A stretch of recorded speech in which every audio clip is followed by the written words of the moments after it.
Bismillahirrahmanirrahim.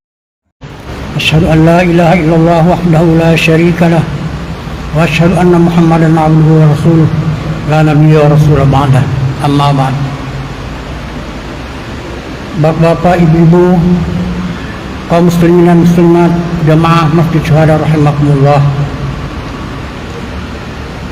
Tidak henti-hentinya kita menyampaikan puji syukur kepada Allah Subhanahu wa taala yang masih memberikan kesempatan kepada kita, masih memberikan peluang emas kepada kita, masih memberikan umur kepada kita, sehingga kita masih dapat menjumpai bulan suci Ramadan tahun ini.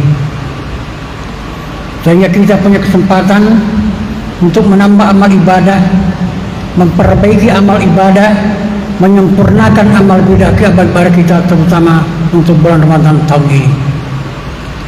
Salawat dan salam semoga selalu tercurah kepada junjungan kita Nabi Muhammad SAW, kepada keluarganya, sahabat-sahabatnya, pengikut-pengikutnya sampai hari kemudian.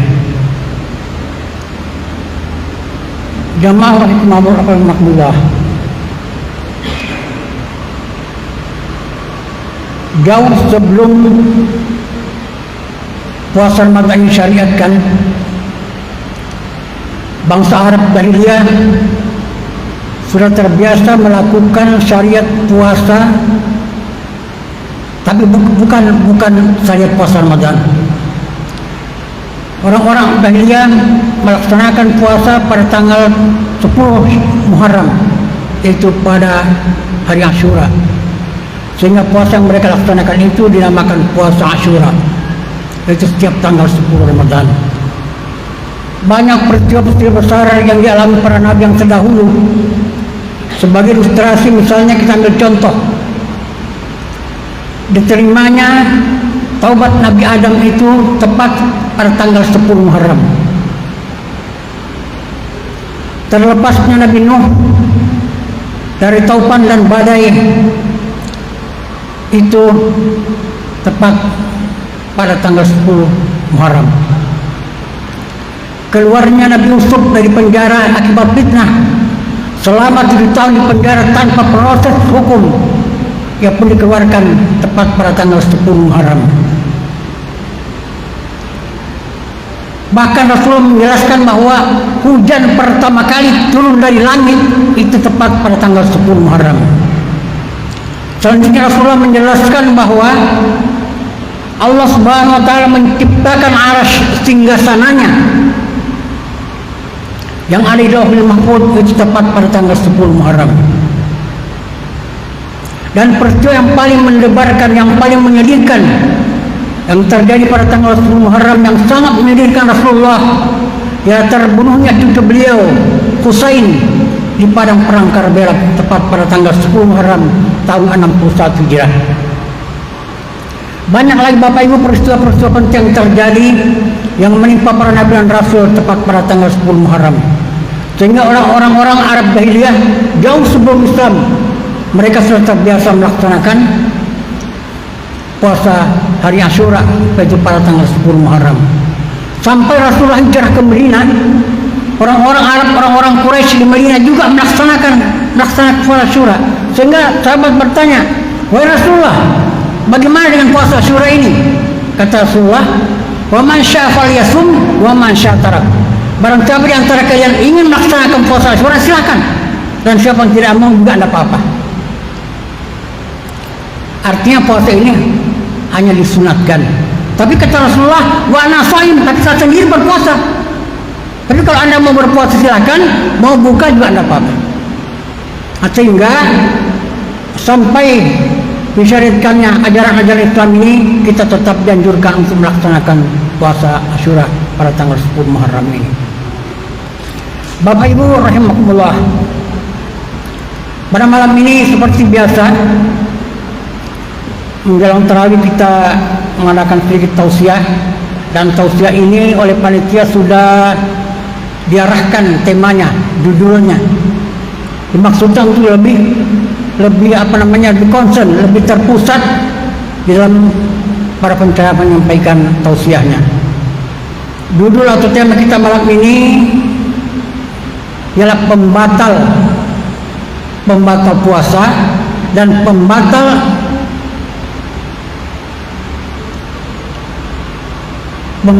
puasa dan pembatal pahala puasa.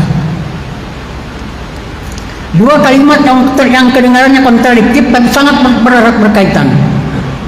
Pahala dengan kalimat lain bahwa hal-hal yang membatalkan puasa dan hal-hal yang membatalkan pahala puasa.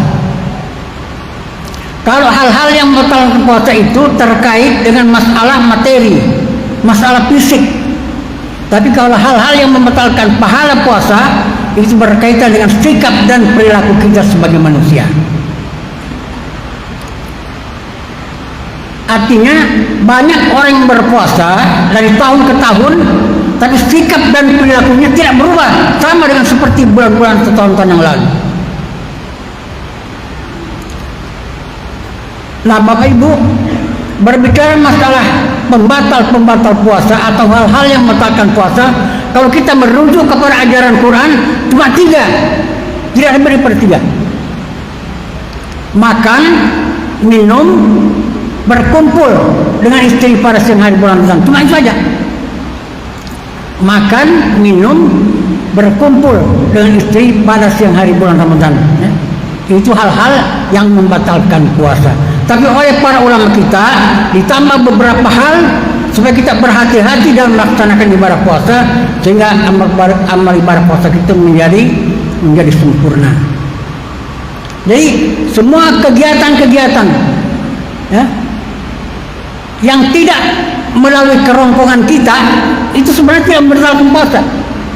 Oleh para ulama dikatakan ini hanya makruh dilaksanakan pada waktu puasa. Apa dimaksud makruh? Hukum makruh menurut syariat adalah segala pekerjaan-pekerjaan yang apabila dilaksanakan itu tidak berdosa, tapi apabila ditinggalkan justru mendapat pahala. Ini hukum makruh. Contoh misalnya, kita dimakruhkan memakan makanan yang berbau pada hari Jumat misalnya. Kita dimakruhkan memakan semacam jengkol, petai. Kenapa? Supaya tidak mengganggu orang yang ada di kiri kanan kita waktu kita sedang melaksanakan sholat. Ya, itu hukumnya makruh. Ya, sama dengan merokok. Ada ulama yang memakruhkan, tapi kalau majelis ulama memutuskan bahwa merokok itu adalah haram. Ya, kalau majelis ulama dalam fatwanya.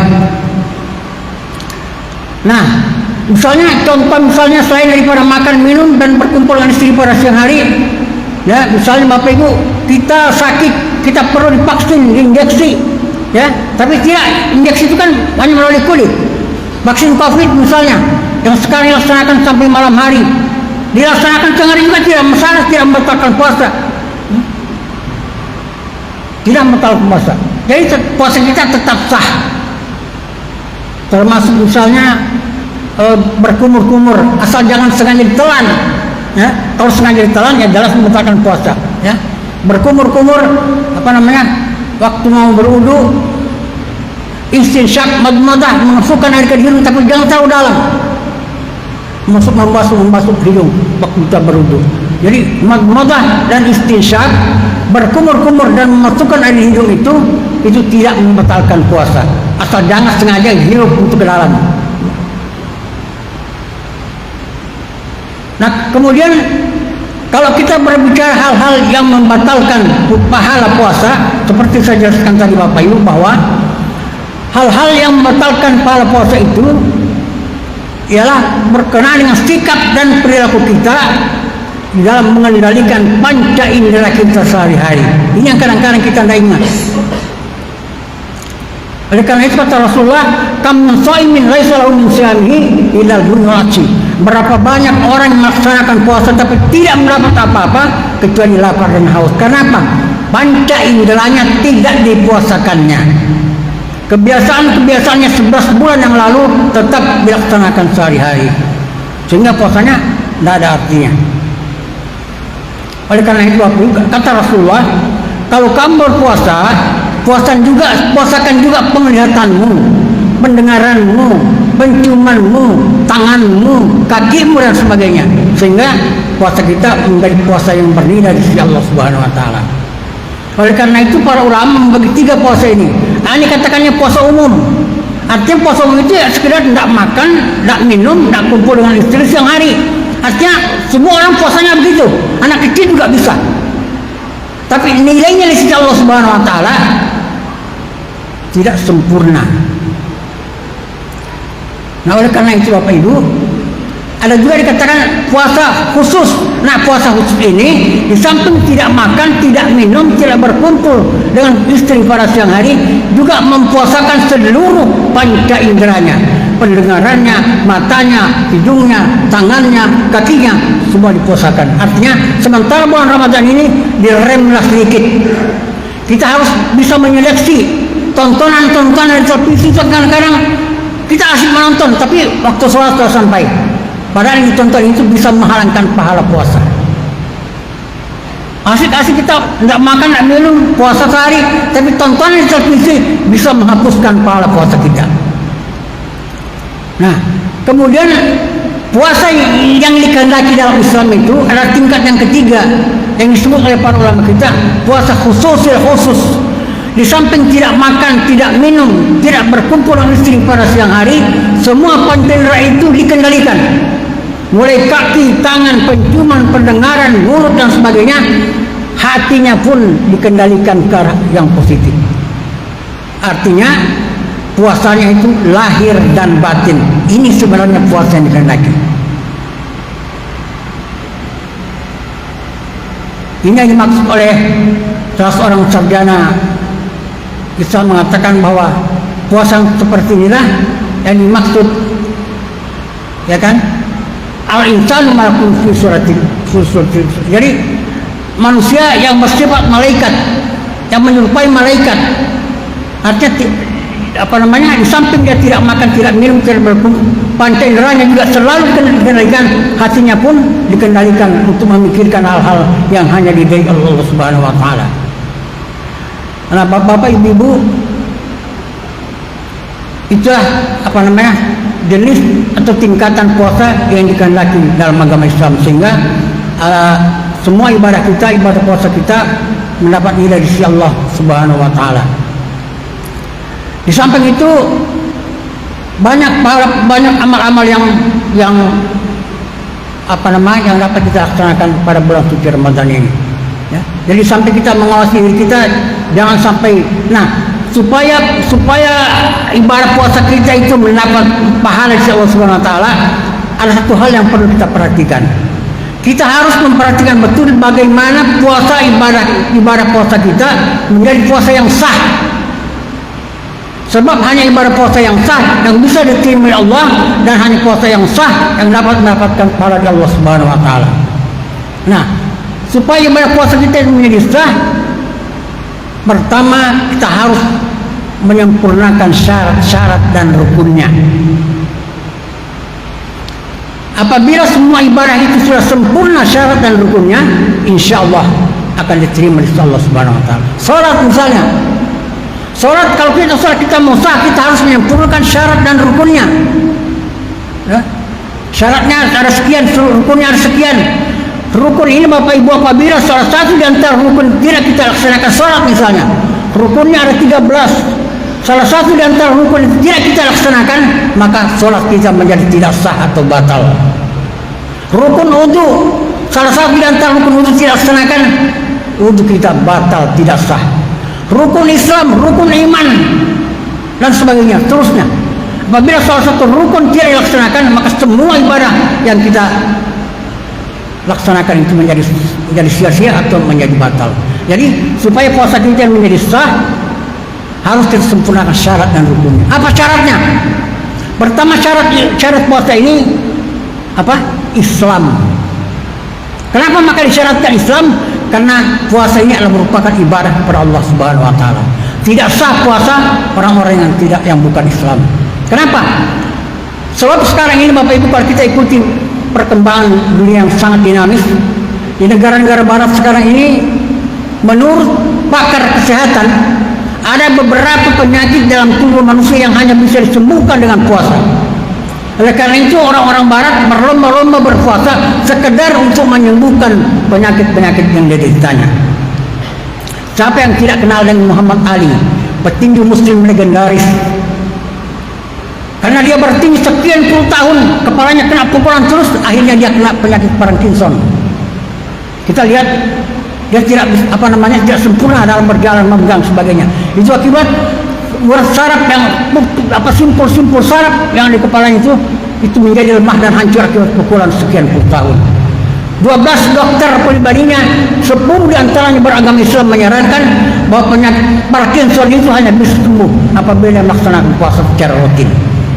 Akhirnya dia berpuasa terus-menerus, apalagi puasa Senin Kamis tidak pernah ketinggalan. Sampai dia meninggal, dokter menyatakan bahwa penyakitnya telah sembuh 75-80% hanya dengan ibadah puasa. Baru kemarin atau tadi malam saya mendengar di televisi bahwa ada beberapa jenis penyakit kanker yang hanya bisa disembuhkan dengan cara berpuasa. Coba Bapak bayangkan. Maka tidak sia-sia Rasulullah mengatakan, sumu tasihhu, berpuasalah kalian supaya kalian menjadi sehat. Tapi puasa yang bagaimana? Puasa yang memenuhi syarat-syarat apabila kita menyempurnakan syarat-syarat dan rukunnya. Jadi bukan hanya sekedar syarat rukunnya, apa-apa yang disunnahkan dalam berpuasa juga harus diperhatikan. Sebab ini kita secara terbuka mengatakan bahwa banyak orang yang berpuasa tapi tidak memenuhi syariat, tidak memenuhi sunnah Rasulullah. Contoh misalnya makan sahur, pulang tarawih makan sahur, alasannya karena kesiangan. Itu kan tidak sesuai dengan sunnah, itu menyalahi sunnah. Para Rasul mengatakan alaikum bisunnati, faman lam ya'mal bisunnati falaysa minni. Biasakan beribadah itu sesuai dengan sunnahku, kata Rasulullah. Barang siapa beribadah tidak sesuai dengan sunnah, falaysa minni, bukan termasuk golongan. Sebaliknya kata Rasulullah, man tamassaka bisunnati dakhala jannah. Barang siapa yang berpegang teguh pada sunnahku, jaminannya masuk surga. Makan sahur harus tepat waktu.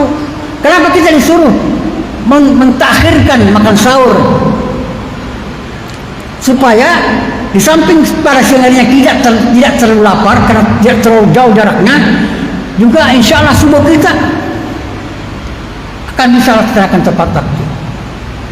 Saya Pak, sekeluarga tepat jam 4 saya sudah bangun. Kadang-kadang setengah 4 bangun, makan, ya.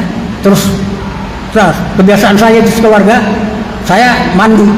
Saya tidak pernah melaksanakan sholat subuh sebelum mandi karena saya dulu, ini bukan ria Pak ya, cuma ini pengalaman dalam beribadah, pengalaman beribadah.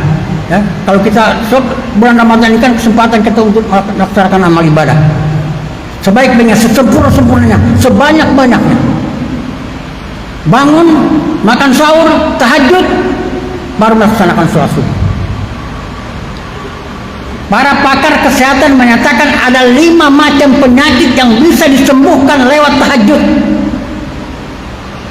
Dan penyakit-penyakit itu merupakan penyakit-penyakit yang mematikan. Dan dokter orientalis orang barat yang non muslim juga percaya dan yakin bahwa betul ada beberapa macam penyakit yang bisa disembuhkan dengan sholat tahajud. Jadi Islam ini lengkap sebenarnya.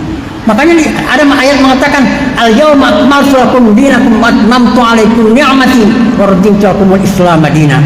Pada hari ini telah kusempurnakan agamamu, kata Allah. Al-yawma akmaltu lakum dinakum wa atmamtu alaikum ni'mati, dan kusempurnakan segala nikmatku kepadamu. Wa raditu lakumul Islam dinan, dan aku rela Islam itu menjadi agamamu. Jadi tidak ada kekurangan dalam Islam. Apalagi tinggal kita aja lagi. Mau sehat mau tidak terserah kita. Nah, itu pertama. Jadi kita harus menyempurnakan syaratnya, ya. Syaratnya itu ada syarat puasa ada 4. Pertama tadi syaratnya pertama Islam, ya. Nah, yang kedua tidak haid, nifas atau hadah bagi wanita. Mumayyiz, berakal, sehat, tidak sah puasanya orang yang gila dan sebagainya. Ya, kemudian berpuasa tepat pada waktunya. bulan puasa, ya bulan Ramadan dan sebagainya. Demikian juga rukunnya. Rukunnya harus niat. Barang siapa yang tidak berniat pada malam harinya, tidak sah puasanya. Lain kalau puasa sunat. Kalau puasa sunat boleh kita berniat pada siang hari sebelum sampai batasnya, sebelum tergelincir matahari. Ada sunnah Rasulullah. Rasulullah kalau di luar bulan Ramadan, beliau datang ke rumah istrinya. Apabila sampai dia mengatakan, hal ini adakah makanan hari ini? La, kata istrinya. Waidan ini shaimun, kalau begitu saya baik puasa aja. Jadi kalau puasa sunat boleh kita berniat pada pagi hari, batasnya sampai sebelum tergelincir matahari. Tapi kalau puasa Ramadan, barang siapa yang tidak berniat malam harinya, maka sah puasanya. Dan niat itu Bapak Ibu, ya kalau yang biasa mengatakan apa, nah itu sama gadin silakan. Tapi niatkan tempatnya di dalam hati. Niat itu bahasa Arab. Kalau diindonesiakan, niat itu keinginan, kemauan, kehendak yang kuat untuk melaksanakan sesuatu. Itu niat. Adanya satu keinginan, kemauan, kehendak yang kuat untuk melaksanakan sesuatu, itu niat dalam bahasa Arab. Ya, dan tempatnya di dalam hati. An-naisu fil qalbi, laisa fil lisan. Niat itu tempatnya di hati, bukan di mulut. Kadang-kadang mulut kita berkata begini, tapi hati kita berkata lain. Tapi kalau kita berkata, langsung jauh contoh, Allah Akbar. Mulut kita mengatakan Allah Akbar, tapi hati kita mengucapkan memang Allah Maha Besar.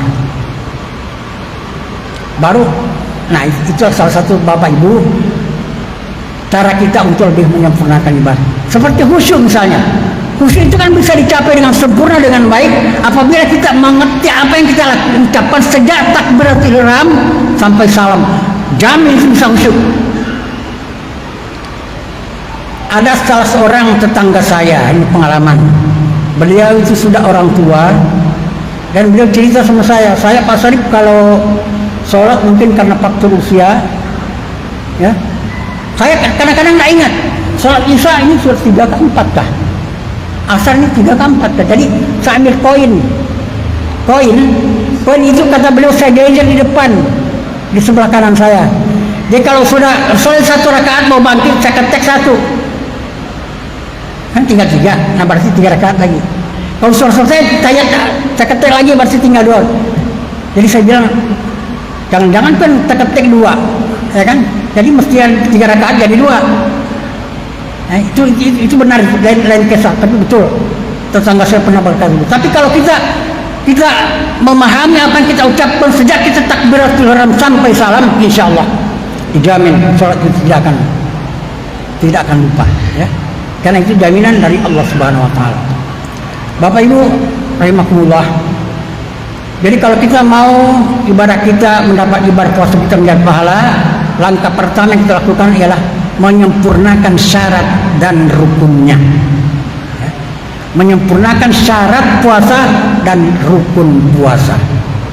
Rukunnya cuma 2, ya, berniat dan siangnya melaksanakan tidak makan, tidak minum, tidak berkumpul pada siang hari bulan Ramadan, nah, dengan niat karena Allah Subhanahu Wa Taala. Inilah yang dapat saya sampaikan pada kesempatan tausiah pada malam ini. Mudah-mudahan semua amal ibadah kita menjadi amal yang mustaqbal min Allah, amal yang baik dan diterima oleh Allah Subhanahu Wa Taala. Kurang lebihnya mohon maaf. Wabillahi taufiq wal hidayah. Assalamualaikum warahmatullahi wabarakatuh.